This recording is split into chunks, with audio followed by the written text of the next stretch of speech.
Good afternoon, Colossalcon East 2022. How's everybody doing today?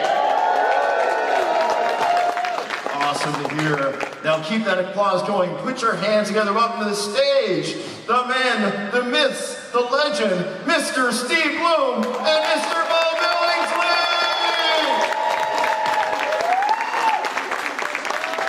Hey everybody. How you doing? Two-fisted drinking. Welcome to our living room. That's good. Time for nap. All right, you just talk amongst yourselves. That's what happens when you get old. You know, it's your move to playing checkers and stuff like that. I thought we were playing chess. Oh, like three-dimensional. That's why I kept losing. I thought I was playing checkers. 100 moves ahead. Oh my God, man. I'm taking off my face diaper. Okay. Sorry. Hi, everybody. Welcome to the Steve and Beau Show, or the Beau and Steve Show. Rhymes better with the Steve and Beau Show. Steve and what? Yeah, okay.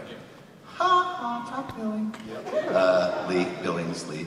Oh my God. For those of you who have How did I get into this? I don't know. It's going to end badly, too. Welcome, everybody. Thank you for having us here at Colossalcon East. I'm Steve Blum. This is Beau Billingslea. Hi. Good to see you all. We're probably best known as Spike and Jet from Cowboy Bebop. Yeah. Thank you for watching. We brought peppers and beef for everybody. Hopefully there'll be some beef in it this time. No, never any beef. Don't count on that. No, that's because it's based on the oolongs. We have no money for beef, so that's that.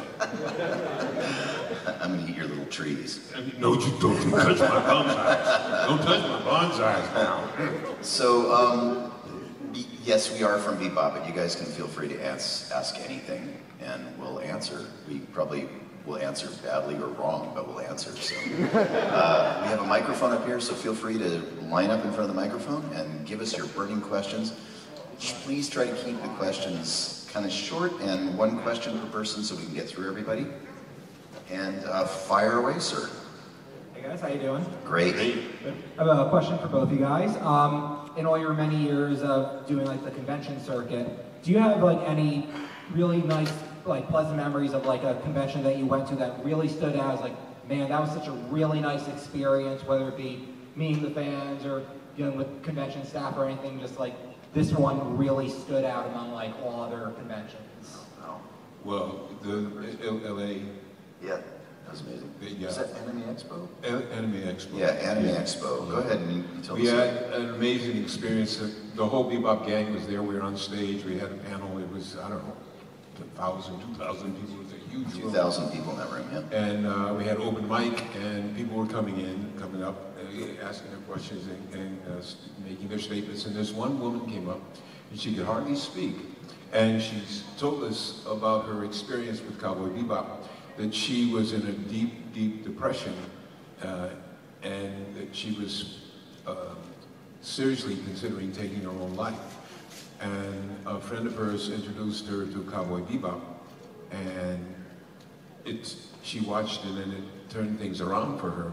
And the room was, I mean, it was so emotional because she had a hard time getting her story out, which is understandable. I mean, to express that in front of a large group of people is very, very bold and very brave.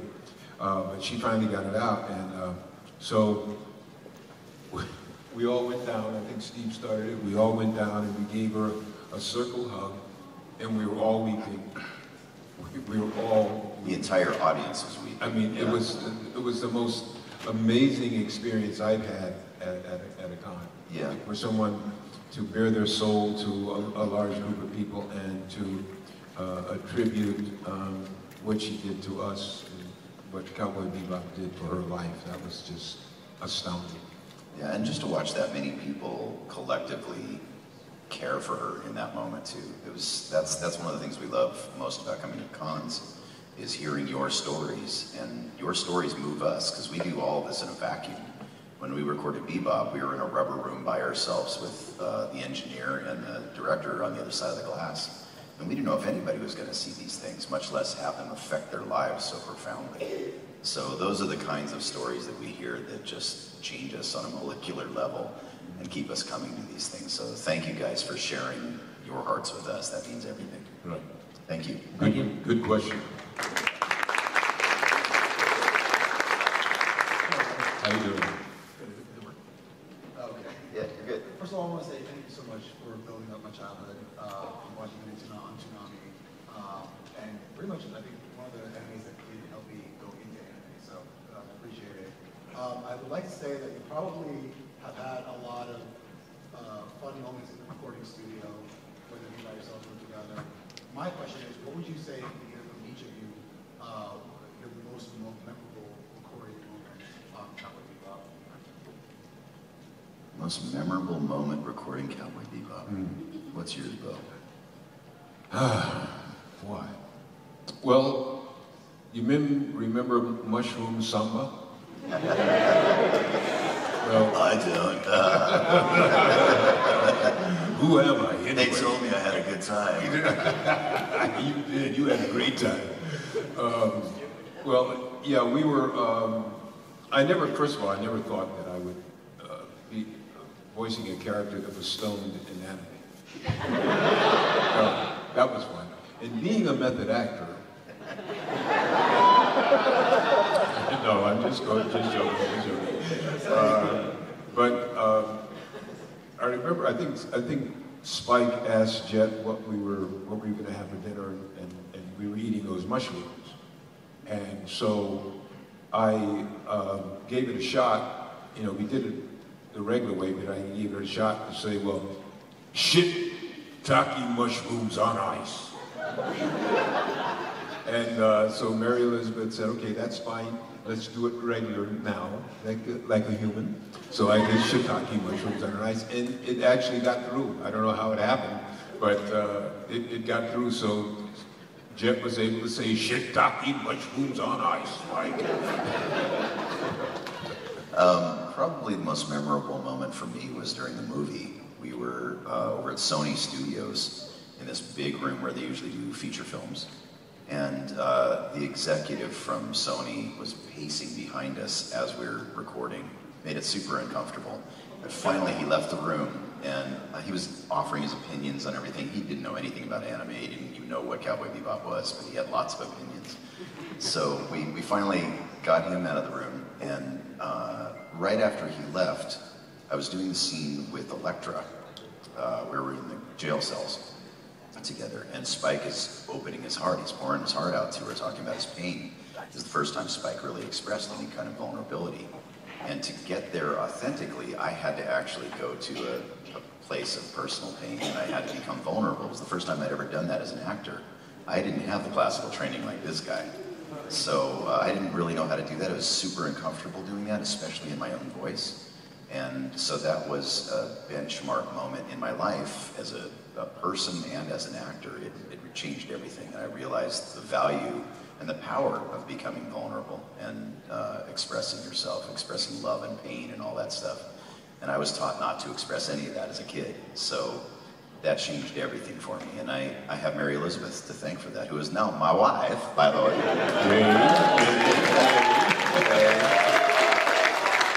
But back then, we were friends. We kind of knew each other just from Bebop. That was the first show I'd ever worked on with her. It was my first leading role. It was her first directing gig. And she gently guided me into that place. And we've been friends for over 20 years. And then 7 years ago, we got together as a couple. So it seems to have worked out. And Julia lives, baby, every day in my life. So thank you for that.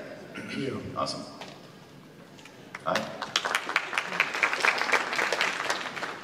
So, well, I've had many questions for you both as actors, but the one I'm going to give you all today is, what was the point at which it became, you had that, oh wow, we're legends after recording Bebop? What was that point for you guys? That we're a legend? Is that what you said? Yeah, like this show is going to be, Oh. it's a big deal now. It's Oh, not just yeah. sort of like one and done thing. Well, you know, it didn't happen automatically. First of all, I thought it was about cowboys. You know, I didn't know what was going on. And, you know, when I went into the booth, I decided I was going to talk like that. You know, I'll be spitting in a spittoon, you know. Came in spurs with saddlebags. Yeah, being the method actor. Yeah. And, but you know, so Mary said, no, Beau, it's cowboys are bounty hunters. And I said, oh, okay, so I misinterpreted the whole thing. And you know, we knew nothing when we went in. You know, Mary would give us a rundown of the situation, and we didn't hear much of the music. But you know, once we heard the music, that kind of put things in perspective for me. It was the music was so awesome, but initially it was just a gig, a fun gig. And I'm sure you're aware that when we're doing anime, we go into the booth alone. So you know, as Steve said, it's us, the actor, alone, with the director on the other side of the glass and the engineer. And so I didn't have any clue. I mean, I knew I was having fun. I knew it was cool. And the storylines, the writing was good, and the music was awesome. But I had no clue that, what is it, 24 years later, we'd be sitting here talking about Cowboy Bebop. It's been a blessing in my life. You know, it's actually changed my life. And I think it's probably similar with the other members of the cast. And the other wonderful aspect is that we are a family. You know, the Bebop crew. We have an open-ended text conversation that started when texting started. And, you know, a month or two might pass between conversations, but it's there. And, but I don't know about you, Steve. I'm pregnant with Beau's child right now. So. You picked a fine time to tell me, Well, you know, I know you like surprises, Mark. Twins? Yeah, I hope so. All right. I know they're kicking around in there. All right. More annoying than that dog. I don't know. Anyway, I told you, don't kids, talk about eyeing. Kids, animals, women with attitudes. Tell me, Jet, why do we have all three of them neatly gathered on our ship? Because I wanted to make it your dream. Thank you. It didn't occur to me how big the show was until we were actually doing a convention years later. We knew that it was cool, like Beau was saying. It was different from anything we had ever worked on. It was awesome, but we didn't know if anybody would see it. And it wasn't popular in Japan at all at the time. So it was several years later, we were at a convention. I was sitting on a panel with Mary Elizabeth, and the question came up about acting. And they said, well, what was it like to be an actor in Cowboy Bebop? And I'm looking across the panel, and everybody else on the panel was classically trained. I didn't have any classical training, so I said, well, I'm not really an actor, so I'm kind of awkward with this question. And Mary goes, hold up. She goes, what do you think you've been doing for the last 15 years, you idiot? She goes, it's acting. I went, oh, I'm an actor now. So that was when it really sunk in for me that I had done something of value that people actually liked. I was like, oh, so they're not going to find out that I've been a fraud all this time? It's like an imposter syndrome, you know? Yeah. So that was when it really clicked in for me. And then it just continues to escalate, I think, when we have moments like Beau's talking about, where somebody will just bare their soul to us and tell us how Bebop helped them, get through a family crisis, or the death of a loved one, or an illness, or stuff like that, or the apocalypse. When we all went through the pandemic together, a lot of people discovered Bebop for the first time. And so we have a whole fresh audience of people that are discovering this now, and it's really exciting for us just to see this new generation be exposed to this kind of work. And it is a masterpiece. It was a masterpiece before we got our hands on it. And it really became our job just not to screw it up, honestly. So we're really grateful that we didn't. Thank you. Yeah.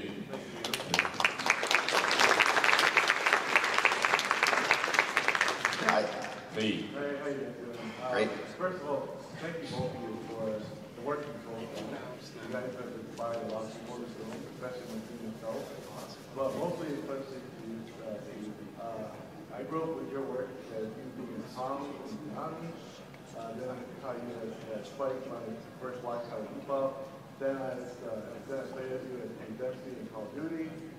And now, recently, I have a more specific question that I've been playing more about recently as to Brimstone.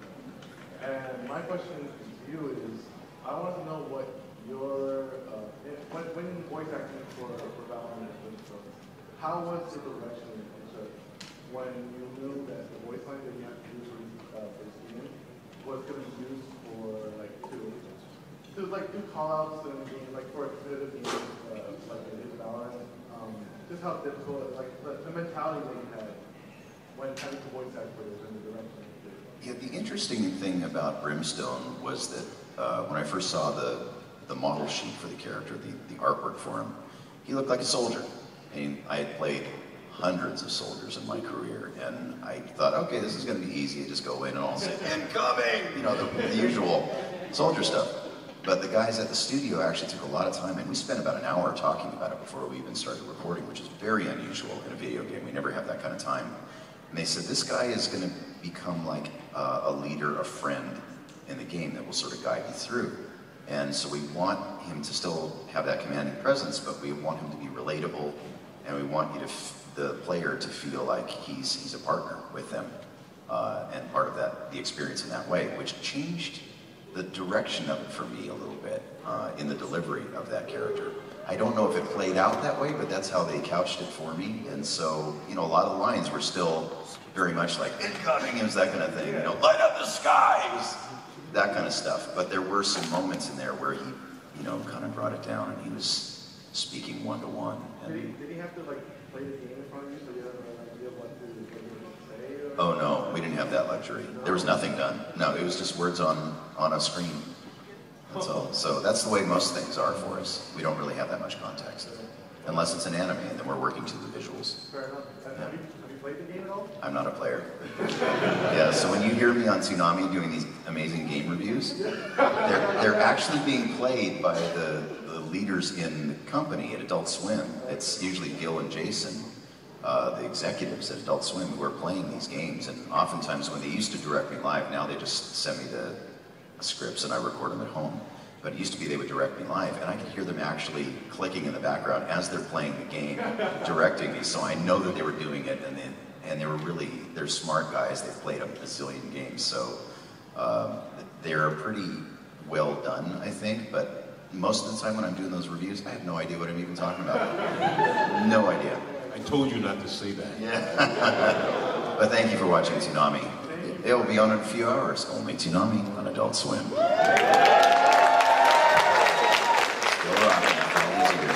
Kids love it. Hey guys, how are you? Good, how are you? Good to see you. I'm good. So, this is bad mic technique, I'm so sorry. It's all good, don't worry about it. Don't worry about it. You do books on tape. I do. Yes. Among many other things. Okay. So, for two guys who have been in the industry for so long, so many major changes have happened. One of the most major ones in more recent days is the advent of being able to work from home. What other major industry changes have you both noticed throughout your careers, both positive or negative? Well, when we started, you know, there were no, well, let me tell you, in case you don't know, like when we're in the booth, we have beeps, and there are 3 beeps, and we speak when the 4th beep would come. And so the basic formula is you breathe on the 2nd beep, beep, and speak on the 4th. So it'd be beep, breathe, beep, speak. But back in the day when I started, we didn't have beeps. And actually, the first thing I did, we didn't even have time codes. That was in 1969. I did my first voiceover gig, and I had forgotten about that because my career was basically on camera, but I was the voice of a coach in a puppet movie, and it was just chase the flaps, right? Just chase the flaps. No Recorded beeps. on stone. Right. Yes. Yeah. That shit is stone. Right. Yeah. Had to move my cot piece over, so. Yeah. But anyway, that's another whole story. He still has to do that. Yeah, right. Yeah. Gets in the way. Gets in the way when I'm trying to sit down. But yeah. So we had, you know, my actual voice-over career started when I was dubbing live action foreign films. Like there'd be a German film that have an African character, and so they would call me in to dub it into English. And so I would say, of course, I do it by my father, you know, and I would do this general African accent. But they would play the scene and we'd chase the scene and we'd have to watch the time codes to get a sense of when we'd start. And there was no Pro Tools, there was no sliding, there was nothing. So you just had to nail it or you'd do it over again. And it was nerve-wracking, to tell you the truth. It was really, really nerve-wracking because there was no training. We had no training for it, right? And so it was just go in and say, okay, this is how we're going to do it. You say, oh, really? That's how you're going to do it? So, and if you messed up, there was no picking it up yet. Start the scene over and go back and do the whole scene. And so over time, technology has advanced to the point where they can slide, compress, extend. They can do a lot of things with what you do, so the engineers can make our lives a lot easier. But way back, it was how can I put what word? Harrowing. Yeah. What it was. It was so nerve-wracking because if somebody hires you to do a job, you want to do a good job. And I was so insecure. It was like, I'm faking it. I hope they don't realize I'm faking it. You know, I'm going to fake it till I make it. That's all I can do. But technology now is amazing, and our jobs are a lot easier. Yeah, there was a lot of pressure when it was on tape back then, and when they would say, leave us a razor blade of room, they literally meant that. Some guy had to go in there with a razor blade and cut it if it needed to be edited. So yeah, that's changed dramatically. It's also the availability of equipment, and the prices are so significantly different than they were when I started. Back then, to have a full Pro Tools rig, you needed a room full of equipment, and it was tens of thousands of dollars to have a booth. Now, for less than $1,000, you can get the laptop and all the equipment you need, and you can take it anywhere in the world. It's amazing. I have a portable recording studio that I take in a backpack with me, and I'm going back to my room tonight. I'll be recording auditions and possibly something for Toonami for broadcast from a hotel room. Never thought that would be possible. Yeah. So that's great, and also the availability to a much wider pool of actors is there now, where it wasn't. There was maybe 150 people doing the bulk of all the work, all the voiceover work in the world at that time, and in terms of English stuff, English dub stuff, or English language stuff. Now it's open to anyone, anywhere in the world, to the point where you literally can live anywhere and do this work, as long as you have the skill set and you've got the proper equipment to do it. But yeah, I live in Hawaii now. I moved to Hawaii last year because I can. And so I record Toonami from my little booth in Hawaii every week, and you'd never know the difference. So it's pretty cool. So, sometimes you can hear the waves in the background. Sometimes, yeah. But that's just Mary. I did. Thank you, guys. Yes. Thank you. One addendum to that is that, back in the day when I started, you had to make a big commitment. You had to leave home, go to New York, go to Hollywood, and there was no doing anything really in your hometown. So it was a big decision that people had to make to say, well, I'm going to leave my family and friends, and I'm going to take this chance to follow my dream. And I'm not, talking an old war story. Back in my day, it was, but that was the situation. That you couldn't. There was no doing stuff at home and in your hometown. You had to go to New York or Hollywood. That was it. Thank you, guys. Okay. So welcome to the family. Good question. Yeah, Hopefully we'll get to work together. together. Yeah. Books on tape. No tape anymore. No, right. That's true. That's right. That's overwritten. Right. Audiobooks. Yeah. What's up, guys? Hi. So you're both great in Cowboy Bebop, but I think you're also both great in Naruto as the Raikage Orochimaru. Thank you. Thank you.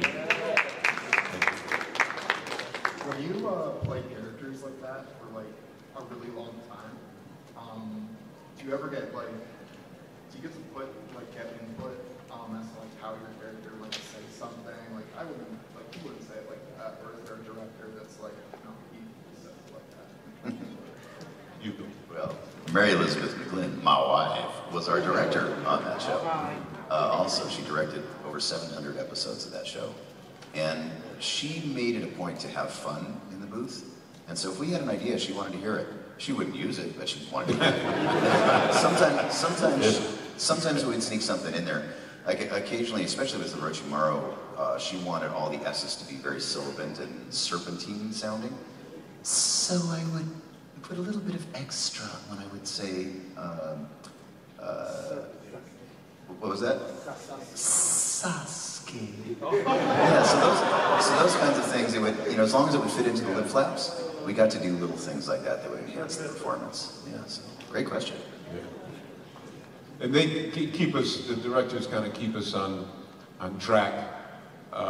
Like doing a video game, there would be maybe a long time between sessions, and so they'll give you a voice reference for what voice you use for that character, and sometimes you're doing more than one character, and occasionally I would slide out of the character, so they would say, wait a minute, you're losing his quality. He's more in the mask, or rather, more in the bass of your voice.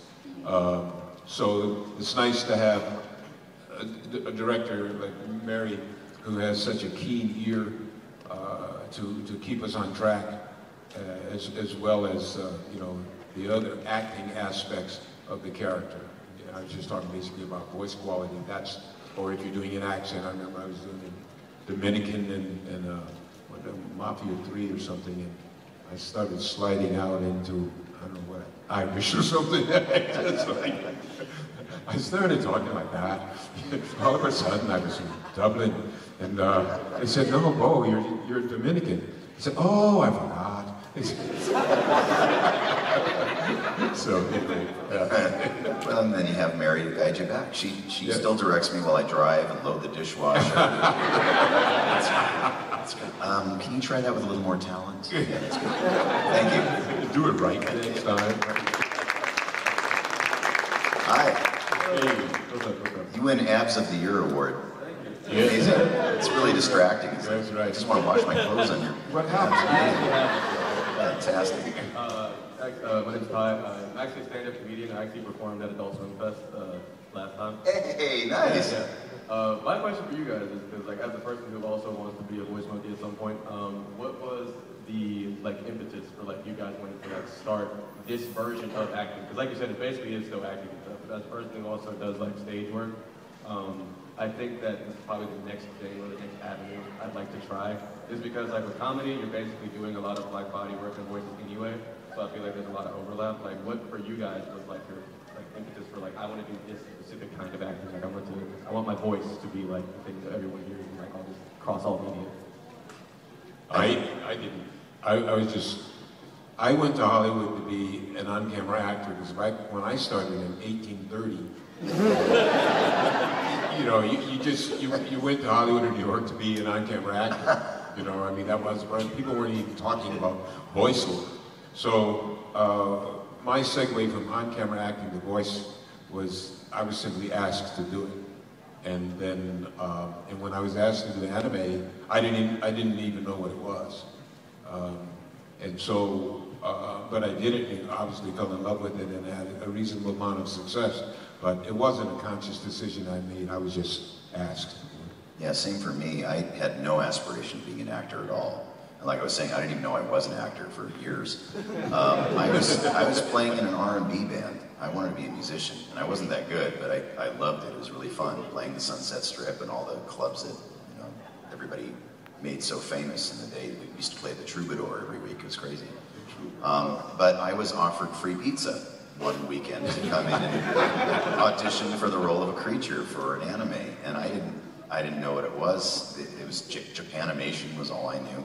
But all my friends were doing it where I worked, and I had the deepest voice in the mailroom, so they said, we just need somebody who can roar, and they knew that I could do that. And they offered me free pizza. That's literally the only reason I showed up. I did not want to act. I did not want to learn to act. Everybody I knew wanted to be an actor in LA at the time. And I was, the reason that voiceover was so attractive to me is that none of the celebrities wanted to do it back then. It wasn't a popular thing. We made crap money at it. We still make crap money at anime. But video games and other things do pay pretty well comparatively. But I literally just did it for the pizza, and I loved it. I just fell in love with the art form in the very beginning, and it was all I ever knew. It wasn't a conscious decision to go into voice acting as opposed to another form of acting. In fact, I had the opportunity to become an on-camera actor and a director and do all sorts of other things. I worked at a film studio And they gave me all sorts of opportunities to do it. I didn't want to do it. I'm lazy. I didn't want to memorize lines. I didn't want to have to look good on film like Beau does. It's just too hard. And also it's really cutthroat and brutal. You've been in comedy, so you know how rough that can be. It's like that in, on camera, in the on-camera world too. Yeah. The audition process is very unpleasant. Everybody's judging each other. Friends stab each other in the back. In our voiceover community, we help each other no matter what. Even if we're up for the same role, I will refer Beau if I think he's better at it than I am. So welcome to our community. There's plenty of room for you. We're happy to have you. Right. Thank you very much. And thanks for doing the Adult Swim Festival. Yeah. I don't want to borrow those acts. Yeah, I know, really. I only have one. Do you have one? He has like 8 or 12 of them. Hi. Hi. Hey. Hello again. I don't know if you remember, but I was in the on show, but we had a signing. Yes. Oh, you guys made my day yesterday. Oh, thanks. Oh, thank you. Awesome. So my question is for both of you. Would you say being a voice actor is easy, or does it have its challenges? And could you teach some newbies, some tricks and secrets to, do what it is to be a voice actor? Have you got 200 hours? We can start now. This new jobs, no. This question comes up so much that I was forced into becoming a teacher for voiceover. I didn't want to do it, but people think that it's easy or they think that it's too hard, and there are a lot of misconceptions about it. So I started teaching at bloomvlogstudios.com. If you come to the table, we'll hook you up. We'll send you a free masterclass. You can watch that and see if you really want to get into this. It is hard. I will not try to sugarcoat that. It is a very difficult business to get into and to sustain yourself in. But what will get you there is really hard work and dedication to it if it's a thing that you love. And that's the first thing that I tell my students. You have to love this. You have to want this and cannot imagine yourself doing anything else. Even if you have to do other things to support it. I had 3 other jobs to support this work in the beginning because this was the only thing that made me happy.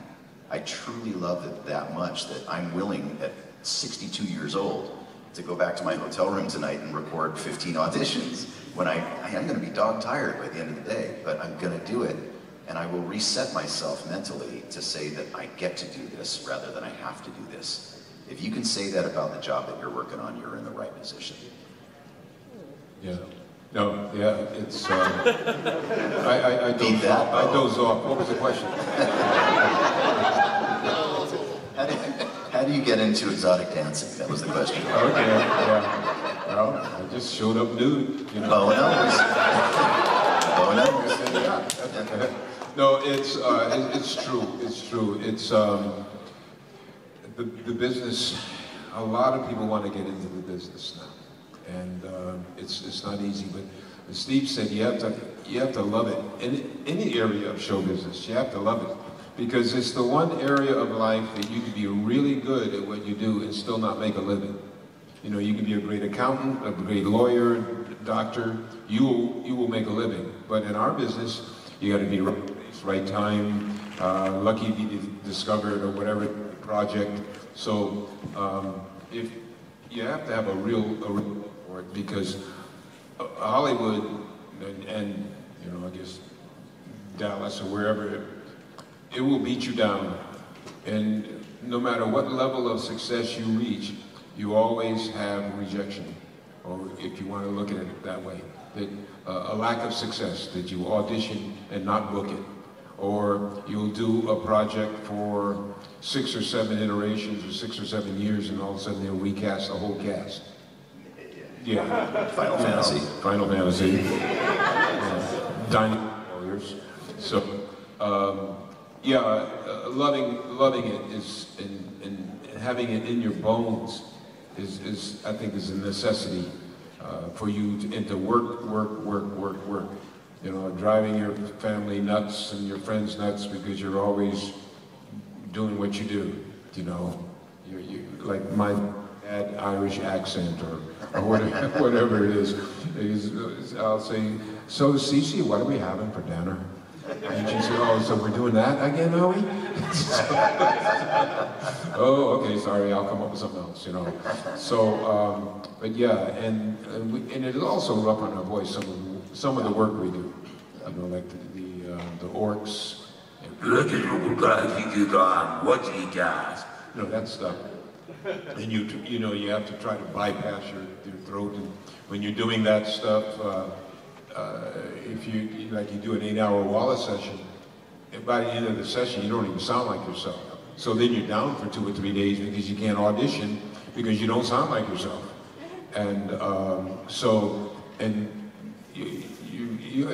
know if you were part of that session where guys were getting nosebleeds and.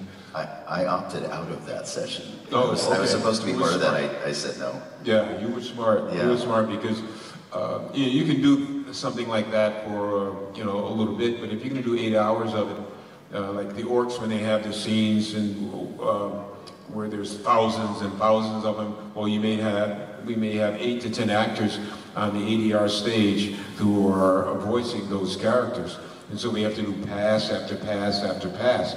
And after a while, you need throat coat and surgery. You need surgery. So, yeah, it's like any profession, it has its downsides and its upsides. But now I get to live in Hawaii and record Toonami with no pants, so there are pluses too. Okay, so that's something. Every time I watch Toonami now. Yeah, that's right. Yeah, oh no. Why do you think kids love it?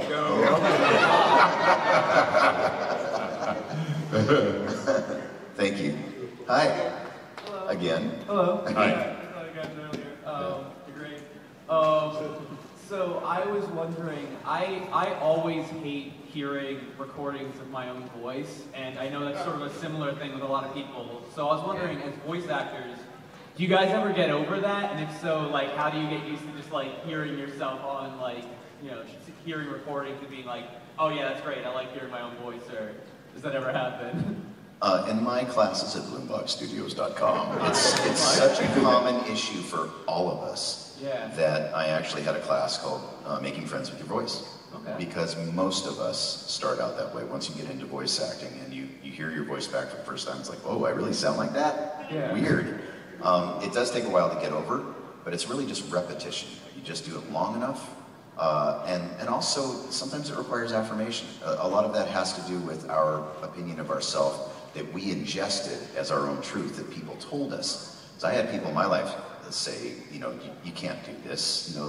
These guys are professionals. They've been doing it their whole lives, or they have classical training. You're not smart enough. You're not good enough. I got all of that from friends and family.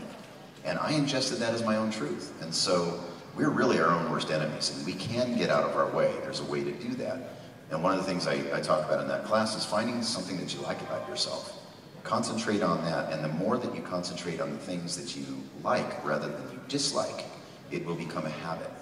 And that will eventually become automatic. That's how that works. So, even if it's something as simple as, I don't really like the way I look, but my left earlobe is awesome. Yeah. Take a look at that left earlobe every day. Hey, that's a damn good looking earlobe right there. I love that earlobe. Yeah, and you can do that with parts of your body. You can do that with parts of your personality. And eventually, if you concentrate on the positive, that will go away in time. And also, reading out loud really helps, because then you get used to the sound of your own voice. You get used to the feeling, the vibration of your vocal cords. That was a big thing for me too, is that I wasn't sure what was going to come out before I opened my mouth. So there were days back in the day when I was working on like Wolverine in the morning and Digimon in the afternoon. And I'd be doing this all day long. And then I'd go in the booth and I'd have to do Paramount! And I wouldn't know where that placement is in the throat. It would take a while to get there, and I'd have to go into the studio and go, and it would take a while for me to, go up the scales or down the scales to get there. Now it's an automatic sort of thing. But it took repetition, it took time, it took practice and patience more than anything else. So don't worry about that. Everybody goes through that, and you will get over that. And your voice, your natural, authentic speaking voice is going to be the thing that's going to sustain you in this career. We do a lot of crazy characters and things, but the voices, like Beau and Jet, these are our natural speaking voices. That's our moneymaker right there. I never thought that anybody would want to listen to that. But it worked out okay. It was all right. So, yeah, give yourself time. Yeah. Thanks so much. 1 minute? Or are you flipping me off? We're 15 minutes out, so we got the lights. Oh, okay. Oh, okay. So, yeah, 15 minutes. That's Larry Furry, ladies and gentlemen. Yes. We call him Fuzzy. Yeah. For lots of reasons. Oh. No, it's all right. Okay. Hi. Hi. Hi. So, yeah, thank you again so much for being here, spending time with us, and just telling us about your experiences and all that. So, years ago, I was with a different con, and I saw a voice actor called Chris Freeman, and one of the things that he said stuff to me was that the show that he saw that really got him into voice acting, that got him to be like, oh, I need to be a part of this industry. It was called the Vision Masculine. So one thing I wanted to ask you guys, I know you guys mentioned it's kind of stumbling into voice acting, right? So I was wondering if you guys had a show like that where it's kind of solidified your commitment to the industry. What show did you guys see that was oh, anime voice acting isn't just another gig, this is actually super cool. So yeah. Crispin is a much better nerd than we are. Yeah. He is a walking encyclopedia, and he's a big fan. He was a big fan of anime from the very beginning. We didn't know what anime was, so there are certainly shows that continue to inspire me. I mean, Bebop, once we saw it all done, that certainly inspired me. I watched it for the first time all the way through 2 years ago, and I went, oh, that's pretty good. I think probably one of the shows that inspired me a lot was blanking. I can't remember. It was Johnny Young Bosch, Trigun. Trigun. I was a writer on Trigun, one of the main writers on Trigun. You wouldn't know because I put it under my dog's name because I didn't think anybody would watch that show either. But I fell in love with that show and the style of animation, and it was a show that I worked on from the other side of the glass too as a writer. So I really gained an appreciation for the art form on a much deeper level. I think that was probably one of the ones that was transitional for me. Well, Bebop for me, because as I said, my career was on camera. That's how I made my living. And the voice anime was, was just fun stuff. But it didn't pay enough to buy a cup of coffee, so it still doesn't. So, but yeah, when Bebop came together, I was really impressed with it. I really was really impressed, especially with myself. No, I'm just joking. That fell flat, didn't it? Okay. No, I think it was Bebop because it was something I was involved in, and everything about it I just loved when I watched it intact. So that would be my answer. I think the Bebop movie also, specifically, we saw it in the theater, and they brought us together as a cast. You were at that screening, right? Yeah. They brought us together as a cast, and we watched that, and I couldn't believe that my voice was on something that cool on a big screen. That was amazing. And that's when I got to know Jennifer Hale also. I was a fan of hers from a lot of her other work. She was the voice of Cinderella and so many other things. And I got to meet her in person. We didn't work together on the movie, so I got to meet her in person there, and that was really cool because I was a fan of her work anyway. So I was thinking, oh my God, I'm working with somebody this awesome. This is amazing. Yeah. So yeah, that was pretty transformative for me. Yeah, but Crispin is not human. He is from another dimension somewhere. Yeah. Thank you. Yeah. Hi. Hi. So, you've been in Star Trek, and Steve, you've been in Star Wars. Yes. So if you were seeing each other, what kind of character would you want to play in Star Trek, and what kind of character would you want to play in Star Wars?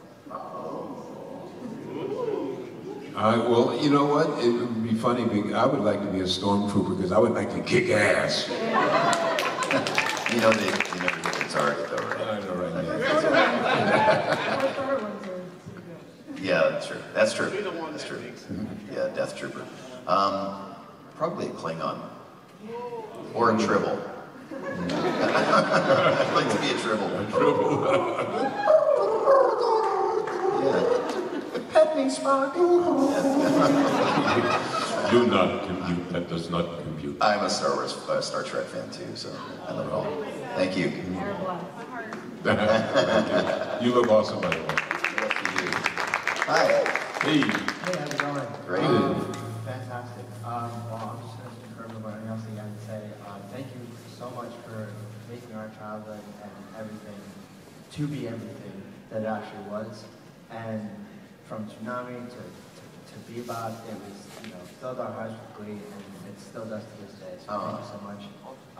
Aside from that, I just want to say, like myself, like other people probably here too as well, who probably want to pursue their passions aside from what they do, is there anything that you would recommend that you would have as a mental focus to keep towards, like, avoiding complacency and striving towards what you're passionate for?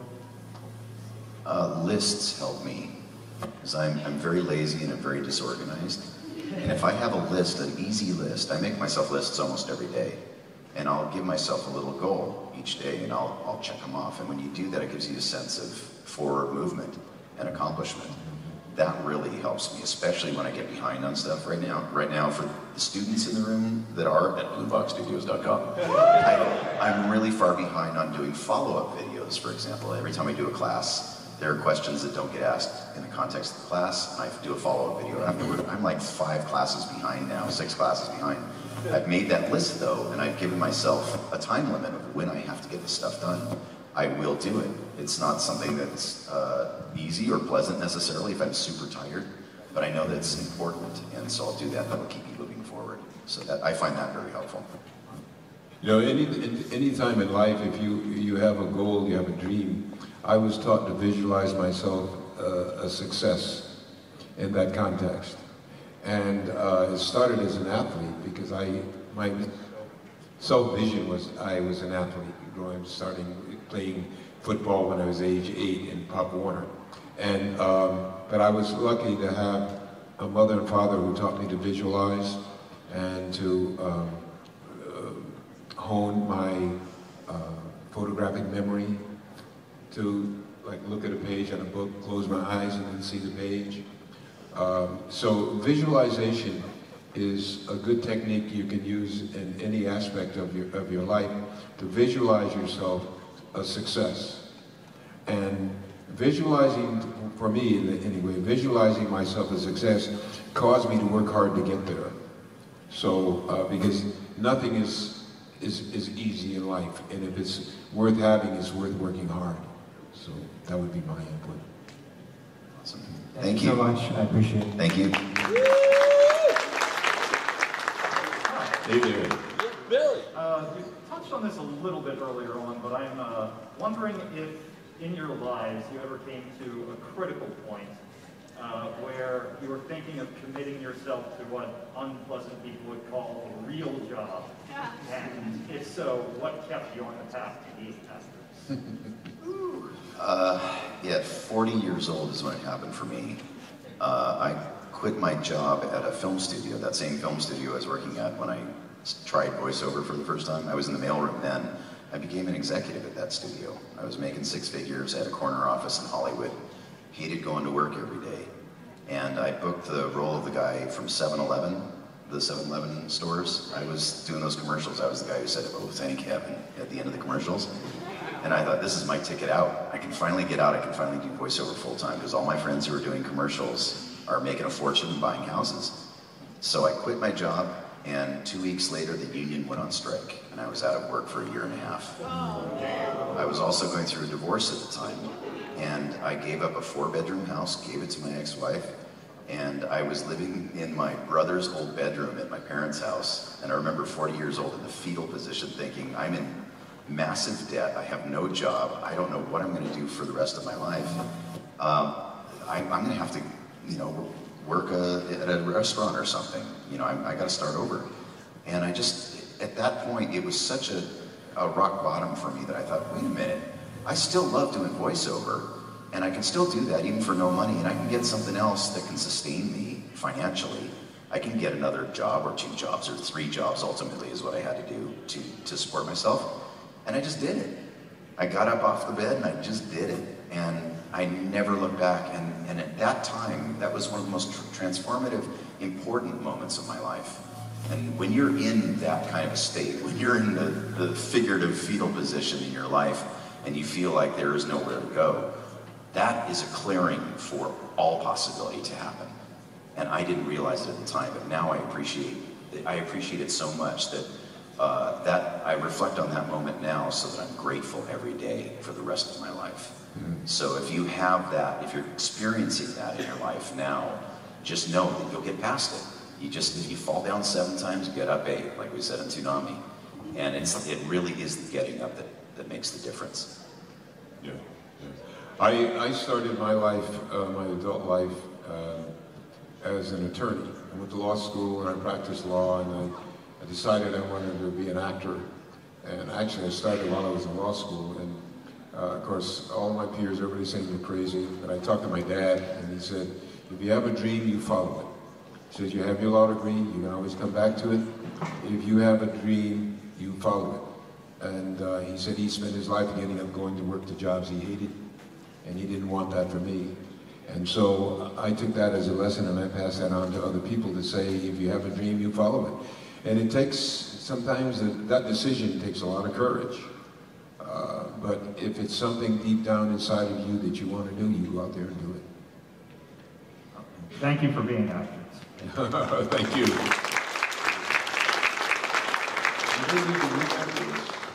Do they after this? Okay. 3 minutes? Okay. Or are you Wolverine? One of the two. Okay, well, speed round. Yeah. My good question is for you both is, do you think that you'd ever bring Cowboy Bebop back? If they do, we're there. We're there. Yeah, we're waiting by the phone. We tried to get into the on-camera, they wouldn't have us. Right. Hi. Hi. Talk to you guys. So, quick question. So I know you both voice acted in Naruto. For you two, respectively, what's your favorite quote from the characters that you voice acted? In Naruto? In Naruto, yes. Where's B? Where's B? Your words cut deep, yes, deeper than any blade. Hi. Hello. I'm just wondering, out of all the characters you've played, what character has had the biggest impact, not on your career, but on your personal life? Spike. Jet. Well, thank you very much. For real. That's the truth. I live with Julia now. Hello. Hi. Hi. So my question is, when you are given a character, and do they give you direction, and do you go into a point of view to try to come up with the voice and performance of the character, or does it vary between different characters and jobs? I think you always have to have a point of view. Our job is really to satisfy the vision of the producers of the show. That's our function. But they hire us generally because they trust us to do something interesting with the characters they've created. So I always tell my students at bloomboxstudios.com to make sure that you put a little bit of you into the character, even if it's a legacy character. Like I've got to play characters like Starscream and Wolverine, characters that were established before, but I did my own take on it. And that's the thing that they wanted. They wanted something a little bit different. So yeah, you always have to have a point of view, and you have to make a bold choice. Even in the audition process, it's important to make a bold choice. So, and take risks. Eliminate your embarrassment level. Yeah. Actors can't have it. If you're easily embarrassed, you can't get in our business. You got to take chances. Yeah. Thank you. Yeah. Hi. Hey. If you can give yourself the simplest tip or the oddest tip to yourselves back then, what would it be? Remember, it's supposed to be fun. I didn't know that for a long time. It really is supposed to be fun. Yeah, I would agree with that. Yeah, it's got to be fun. If it's not fun, find something else to do. Yeah, and trust your director. If your director says that you're good or that they have what they need, trust that. Don't try to overplay it. Just do what you need to do and know when to leave the room. Thank you. Hey. For the game reviews, I know you mentioned this earlier. What was the funniest one you had to do, voiceover for the game reviews? Funniest game review? I don't remember. I've done so many of them throughout the years. The game reviews for me are a little bit more serious because the message is important. I think the funniest thing was actually the aftermath. We did one for Black Lives Matter. And that was really important to me personally, and the blowback that I got from that was ridiculous. There were so many people that kept saying, well, all lives matter. And I said, obviously all lives matter, but Black lives matter, and we need to acknowledge that. And when I did that, I was astonished. It wasn't funny, but it was really surprising, I think, that people were so offended by that. Because, you know, we're actually standing up for what's right. And that's what we've always tried to do with those speeches and things. Game reviews, it's a little bit harder because all I was doing was regurgitating what the guys were saying. So I don't really have any funny stories about that. I was just trying to figure out how to pronounce the words most of the time. Thank you for that. Thanks for watching Tsunami. I'll see you in space tonight. Hi. So my thing is, I see that you were like supporting the Skywalker Forum. Yes. Did you actually get to go, and how was it? I did. The whole crew from Star Wars Rebels was invited up to the ranch, and we got to stay on the ranch in the rooms there. It was amazing. And they took us for a tour of the campus at Lucasfilm and ILM, and we got to sit in on spotting sessions for music, and we got to meet the special effects people, all the people behind the scenes. It was amazing. Yeah, I bought this patch, the Skywalker patch, and coasters, and everything else. They sold pens and t-shirts and hats. I have all of it. I bought out their store because I didn't know if I'd ever get to go again. It was pretty amazing. It's amazing. Yeah, if you get that opportunity, do it. Do it. May the Force be with you. Larry, do you have a question? Actually, I do have a question. Say I'm a fan and I want to get an autograph of either of you gentlemen. Is there a place that I can get your autograph at here at the convention? Yes, come to our table. We'll be in the signing area, in the autograph area, oddly enough. Right, you are welcome to come up and talk to us and hang out with us. Yeah, we'll be doing it all day and tomorrow too. We will be here. And please visit us also at blueboxstudios.com, where you too can learn how to be a voice actor. And on that note, one more time, give it up for Steve and Beau.